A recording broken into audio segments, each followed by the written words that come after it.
Bismillahirrahmanirrahim. Assalamualaikum warahmatullahi taala wabarakatuh. Nama Wan Nur Fitria binti Wan Ismail, nombor matrik 050563. Saya bersama sahabat saya akan membentangkan tajuk berkaitan dengan Tarikat Al-Ghazaliyah. Okey, pendahuluan. Tarikat ni merupakan suatu cara untuk membersihkan jiwa dan menjaga hawa nafsu untuk melepaskan diri daripada berbagai bentuk kesombongan, riak, hasad dengki, cintakan dunia dan menghasilkan perilaku yang rendah hati, redha, ikhlas, sabar, tawakal hingga semakin dekat dengan Allah Subhanahu Wa Taala. Tarikat ni pertama kali muncul pada abad ke-6 dan ke-7 Hijriah ketika tarikat sampai menepati kedudukan penting dalam kehidupan umat Islam dan digunakan sebagai falsafah hidup. Kemudian, tarikat ni menjadi semacam organisasi atau kolej dan aktivitinya semakin meluas. Tidak terhad kepada zikir dan wirid atau amalan tertentu sahaja. Kemudian tarikat ni berkembang dengan meluas di pelbagai pelosok dunia termasuklah tarikat Al-Ghazaliyah. Seterusnya, kita masuk kepada biodata pengasas tarikat Al-Ghazaliyah. Okey, nama dan gelaran. Okey, nama pengasas tarikat Al-Ghazaliyah ni ialah Muhammad ibnu Muhammad ibnu Ahmad dan nama gelaran nisbahnya ialah Al-Ghazali, yakni Imam Al-Ghazali, dan nama panggilannya pula ialah Abu Hamid. Okey, antara gelaran-gelaran lain yang telah diberikan kepada beliau ialah Hujjatul Islam, Siraj Al-Mujtahidin dan Zain Al-Abidin.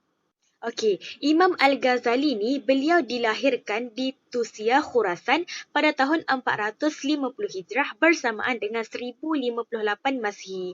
Okey, beliau yang dikenali sebagai Al-Ghazali di dunia barat adalah seorang ilmuwan Islam yang terkenal pada zamannya sehingga ke hari ini.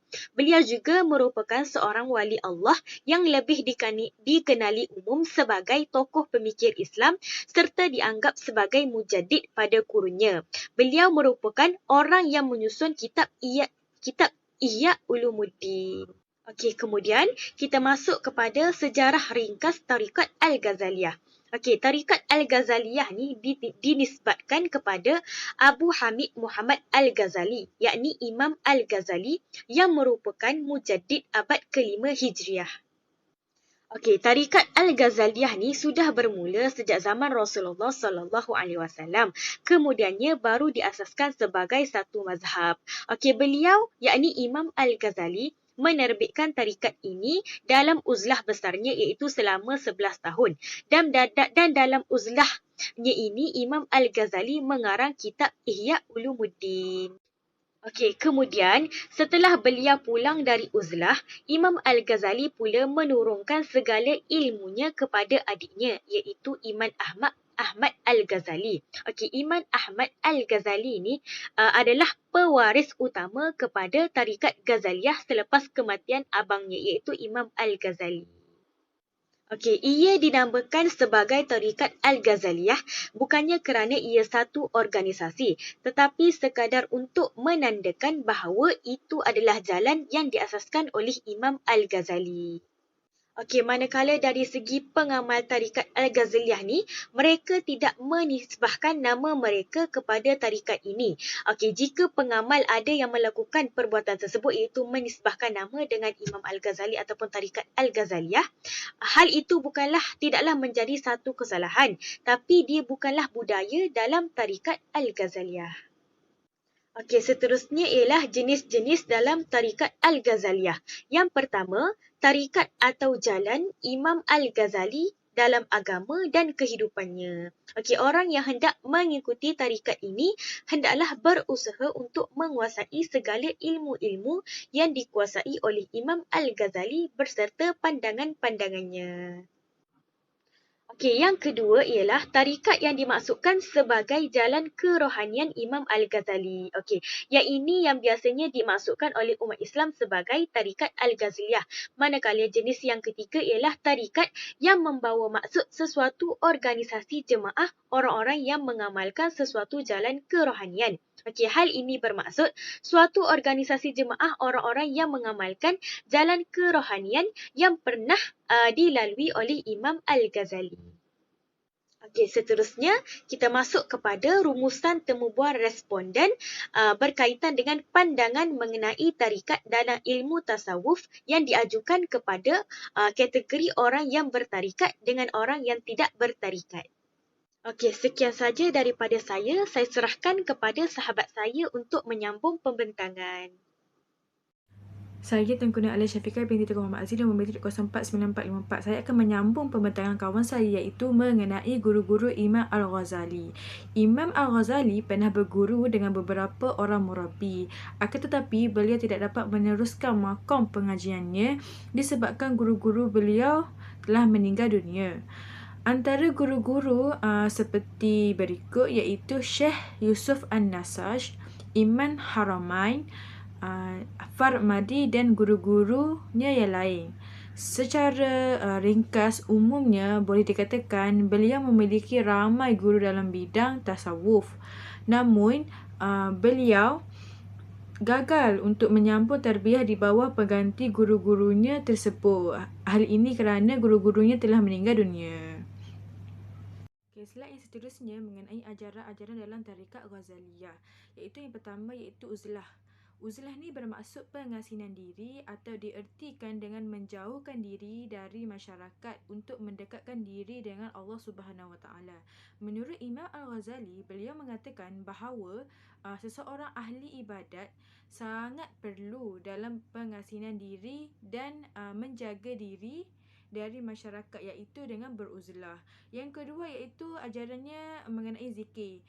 Kaedah zikir ini dilakukan dengan pengulangan kalimah-kalimah suci Allah. Misalnya dengan lafaz la ilaha illallah secara jelas, jahar ataupun dilafazkan secara di dalam hati iaitu sir. Menurut Imam Al-Ghazali, zikir merupakan sebuah disiplin pendidikan akhlak iaitu tingkah laku yang menitik beratkan ilmu dan amal perbuatan dan diakhiri dengan al-muhibbah iaitu cinta yang membawa kepada seseorang itu kepada mengenal Allah iaitu ma'rifatullah. Yang ketiga iaitu tafakkur. Tafakkur menurut Imam Al-Ghazali menggariskan kepada hubungan antara perbuatan, sifat-sifat manusia dengan Allah pencipta iaitu Al-Khaliq. Dari kaedah ini, individu dapat merenung dan berfikir sejauh mana keadaan diri mereka, adakah perbuatan yang telah dilakukan telah mengikut perintahnya ataupun masih dibelenggu dengan kebatilan. Okey, seterusnya kita masuk kepada rumusan temubual responden berkaitan dengan pandangan mengenai tarikat dalam ilmu tasawuf yang diajukan kepada kategori orang yang bertarikat dengan orang yang tidak bertarikat. Okey, responden yang pertama iaitu kategori responden yang tidak bertarikat, iaitu Encik Wan Ismail bin Ahmad yang berumur 57 tahun dan merupakan seorang petani dan bilal masjid. Okey, menurut beliau, beliau mengatakan bahawa tarikat ni mempunyai kaitan dengan ilmu tasawuf. Okey, beliau juga mengetahui bahawa ilmu ini merupakan sesuatu ilmu penyucian jiwa. Okey, beliau menjelaskan bahawa tarikat ni sudah semestinya menjadi jalan untuk menyucikan jiwa melalui aktiviti dan zikir yang diamalkan dan dalam sesuatu tarikat. Akan tetapi, beliau ni mengatakan bahawa untuk mendalami ilmu tasawuf tidak semestinya seseorang itu perlu bertarikat. Okey, untuk responden kedua, saya telah menemu bual Cik Syahirah bin Abdullah yang merupakan seorang pelajar master yang sedang membuat kerja sambilan. Okey, beliau ni mengamalkan tarikat Qadiriyah Naqsyabandiyah. Okey, menurut Cik Syahirah, beliau berpandangan bahawa tarikat ni adalah jalan yang betul untuk mendekatkan diri kepada Allah. Selain itu, ia dapat memberi ketenangan kepada hati. Oleh itu, digalakkan kepada setiap individu untuk mengamalkan tarikat yang muktabar dan diyakini. Kerana hanya orang yang bertarikat sahaja yang dapat merasai hasil daripada beramal dengannya. Dan seterusnya, rumusan daripada itu membual mengenai pandangan daripada responden mengenai tarikat dalam tasawuf, iaitu beliau yang bernama Cik Ansyah Akilah yang lepasan daripada degree, yang berumur 24 tahun, iaitu yang tidak bertarikat. Beliau menyatakan timbulnya amalan tarikat ini kerana terdapatnya golongan yang begitu aktif dalam ilmu tasawuf. Maka timbullah satu ilmu yang dinamakan sebagai ilmu tarikat. Dengan adanya ilmu tarikat tersebut, setiap amalan harian mahupun zikir menjadi lebih sistematik dan mempunyai cara tersendiri dalam memupuk perasaan cinta kepada pencipta. Daripada rumusan daripada Encik Akilah mengenai tarikat dalam tasawuf. Seterusnya, daripada rumusan daripada itu membual mengenai pandangan responden yang keempat mengenai tarikat dalam tasawuf, iaitu yang bernama Encik Abdullah yang bekerja sendiri. Beliau bertarikat Ghazaliyah. Beliau menyatakan tarikat-tarikat ini adalah dinisbahkan kepada nama-nama tokoh tertentu atau syekh oleh kerana kepimpinan dalam amalannya dan sisi ketakwaannya yang menarik perhatian anak muridnya untuk mempelajarinya.